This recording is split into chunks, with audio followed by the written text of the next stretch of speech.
cette vidéo, on va voir comment convertir quand on a des unités composées. Donc des unités composées, c'est, je vais prendre comme exemple la masse volumique, avec une masse volumique qui est en kilogrammes par litre.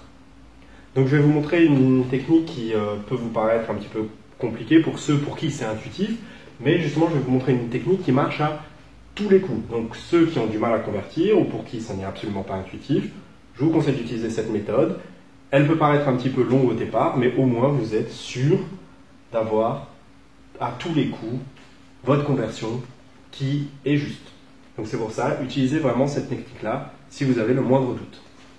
Donc, par exemple, je prends l'éthanol qui est 0,79 kg par litre.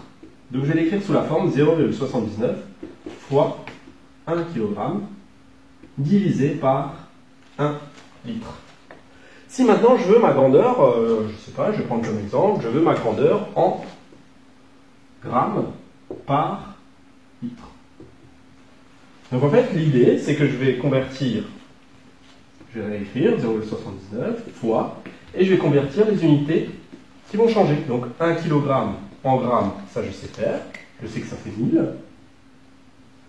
Donc pour ceux qui ont du mal à faire cette étape-là, n'hésitez pas à aller revoir les vidéos sur les conversions simples.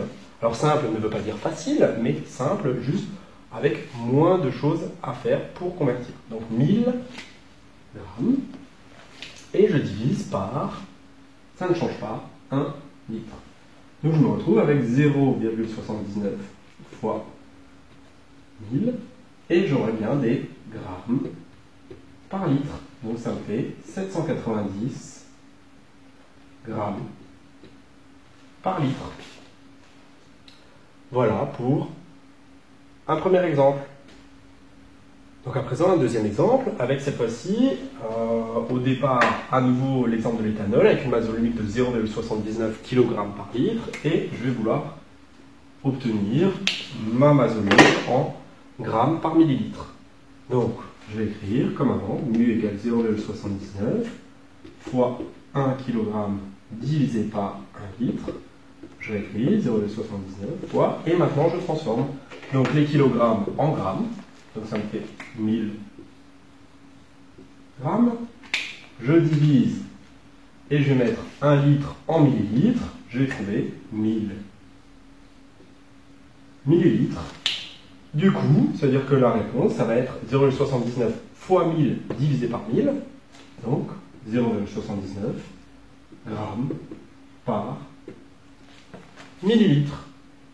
Et du coup, quelle que soit l'unité qu'on vous demande à la fin, vous passez par cette étape-là, et du coup, vous êtes sûr de savoir s'il faut multiplier par 1000, diviser par 1000, si vous avez la moindre hésitation, vous écrivez ça au brouillon, bien sûr, et vous pouvez vous en sortir. Donc cette technique n'est pas à mettre sur votre copie, mais l'intérêt est vraiment de réussir à calculer à tous les coups, à convertir à tous les coups notre masse volumique. Voilà pour les unités composées.